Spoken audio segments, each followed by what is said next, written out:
Hey, what's up, everybody? Marcos Villegas being joined here with the Filipino Flash, Nonito Donier, who just came back from Japan and vacationing a little bit in the Philippines.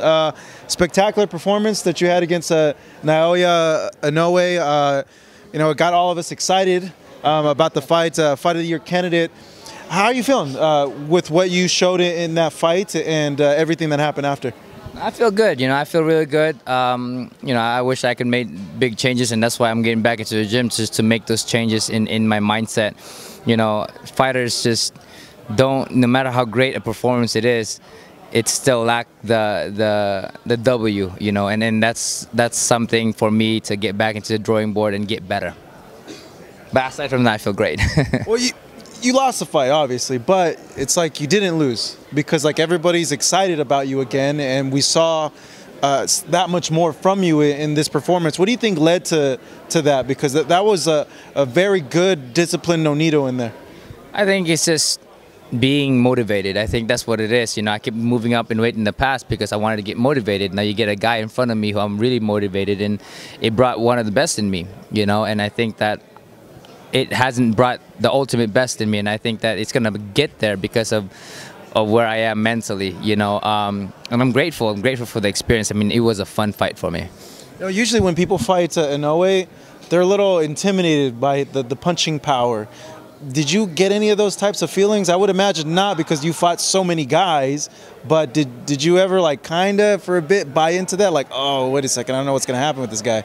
No, not a single bit. I mean, he came in the beginning of the first round trying to intimidate himself. Before the referee even came in to start the fight, he was already coming in, and that was good for me, because I'm like, okay.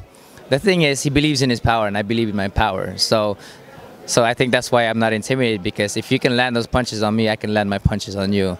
And let's see who backs off. And we saw who took the first step back. How was his power? How big of a punch is it? Yeah. It was a strong punch, similar to Dart Chinyan when I was fighting him at his best.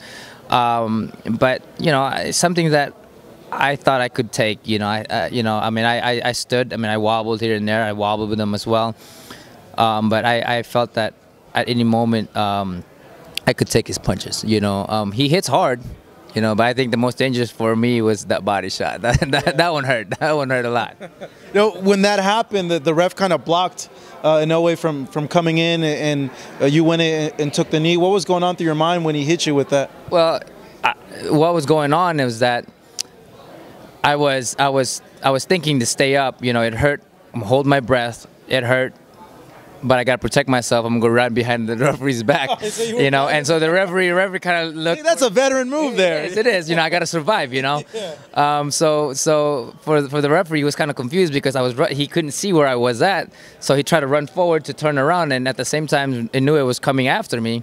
And then I realized at that moment, it's either I can stay up, which is dangerous for me, but I know I can make it happen, or I can take the knee and breathe and take the whole time to recover, and then just try to give it all I got in this last 2 rounds, because I felt that it was a close fight. I wasn't gonna go into that route. I wanted to take him out, in order for me to secure a victory. And so I took that knee, took every second, nine counts, and I got up right away with like nothing happened. And then and I saw in Inoue's face, and one of my guys told me that when I got up, he looked into his desk thinking what the heck is going on, and I got back up there, and then he tried to go after me, and I landed that left hook, which stopped him. And that's your signature, throughout your career, was that counter shot. Yeah, and he took it, though. That's the thing. He wobbled, though. He wobbled, yes, he did, and stopped his onslaught, but that's the thing, is I'm always going to be dangerous, no matter how you think if I am hurt or not. I'm always going to have that power because of the way my body mechanics throws those punches, but he took it, and I surprised the crap out of me. Yeah, I was going to say, you probably thought okay, I got him, and then you're like, oh shit, okay, he's not going down. Yeah. Well, I think that he really tucked his chin really well, because that's why he fractured his orbital, because that's the punches that kept landing was in his hard part of his bone, which is the cheekbones, and if he was in the chin, like the right hand that I landed, which hurt him a lot, if it was like that with the left hook, I think that the fight would be different. But again, gotta commend it to him for tucking that chin the way he did, I know a lot of people thought he was this indestructible guy, and then with this fight, we're seeing that he has a lot of vulnerabilities, that he's open to be countered. You showed a lot of disadvantages that he has as a fighter. Do you feel that he's not as good as what people made him out to be? That no, he's good, he's a top guy, he's a champ, but he's not this indestructible guy that many put him out to be? Depends on who you're talking to, right? Because there's going to be guys who have great record, great belts and all that stuff. If they're intimidated by any chance, then he's going to be able to do whatever he wants, and then that's why he was able to do it. But you're looking at the wrong guy. I'm the guy who loves that kind of stuff. The more that you give the name, the bigger that you are, the more that I'm inspired to do so, to be out there. He's a great fighter. He's a great fighter. He has great power, great overall technique, great speed as well. He's an overall guy, you know, and he is what people made him to be, but at the same time, people forgot who I am. That's just what it is. You know, a lot of people have mentioned that if it was you from maybe 2-3 years ago, they're confident that you probably would have beaten him. Do you feel that, like if you were a little bit quicker, a little bit back in years, that you could have beaten him? I think that even now, I can still beat him. It's just the only reason why was I took the choice, the veteran's choice, which is to take your time and make the situation happen all over again, which is to counter and wait for it, what I got him with in the 9th round, instead of creating the opportunity. Now, in my younger years, I would create the opportunity. I would not wait for it. And I think that if it was given a situation back in the days, I would probably take him out because I wouldn't stop punching, you know. But I can't say because it's not that, you know. It's just my own personal opinion, of course. But again, Inoue is a tremendous fighter. But I think I was on par with him on that fight. No, yeah, you were. And then even after, the way you guys embraced each other and the gesture that he did with you with the trophy, I felt that showed a lot of class on his end, and for you to ask him as well, how did that all come about? Well, after the fight, he actually came to my corner, and if you look at the video, he got down on his knees to bow to me, you know, like big respect. And I was like, no, you don't go on your knees. I'm going to go on my knees as well if you're going to go on your knees. You know, just a sign of respect for both. And when I came into the corner, came into the locker room, I actually, you know, I felt really, really emotional, and I actually cried because I'm like, man, I wanted it so bad for my kids because I promised my kids. And so I asked their team if I can borrow the trophy for my kids. And then after I got out of the locker room, I went to his locker room. I asked them personally, and the respect level that they have for me, if I said I'll bring the trophy, they were like, go ahead, you know.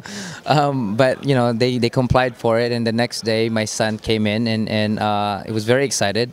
But I had to tell him that, hey, this is the winner's trophy. It's not Papa's trophy this time, you know. And my eldest cried because he understood that I didn't win.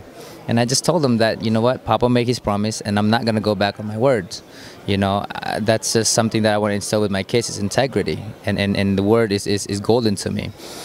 But at the same time, you know, I was telling him that, you know, when you do your best, sometimes you fall short, and sometimes you win, sometimes you lose. You know, it's just always keep your promise, you know. And my son just was happy about that. But you know, I had him and my youngest to say congratulations, because I thought that was a really nice thing that Inoue allowed us to do. No, it really was. When I saw that, I was like, oh man, that's pretty sweet on your end and his end as well, to go ahead and do that. Trunks, I tweeted you. That's what it was then? Oh yes, that's it. That's what. Yeah, that's it. Yeah. You know, I've been a huge fan of Dragon Ball Z, and that's something that, you know, I wanted to do in the beginning of this series, was to do that. But you know, we're just kind of mixing and doing things with the color. But that was my main thing, was DBZ, baby, all day. You've like been invigorated, I feel, with this performance, and I think in the minds of boxing fans and boxing press. Do you feel that the fire is relit again? I think so. I think that no matter how old you get, or no matter how you are in terms of physicality, it's more of the fact that, you know what, when you're inspired to do something, power comes into our body, power comes into our mind, and power comes into our soul, and that allows us to be better than what we think we are. So that's me. So what's in the future now then, do you feel? I'm gonna wait for Richard. You know, bantamweight's been tremendous weight for me, and I think I'm planning to stay unless there's a bigger opportunity in the heavier division. I'm all up for that. But I gotta wait. I gotta wait for Richard. Richard's gonna be the guy to guide me like he did for this series, and I'm grateful for him. Nonito, man, it was a great fight, and thank you for chatting with us. It's been great covering your career as well over these years, and many more fights left for you as well. There's many more fights left. You guys gotta wait. There's gonna be a lot more years to come. You know, again, that's me. When a man is motivated enough, it can allow him to walk farther than he can ever think that he could walk. So that's where I am right now. All right. So stay tuned. Nonito Donier here in Las Vegas. Marcos Villegas, Fight Up TV.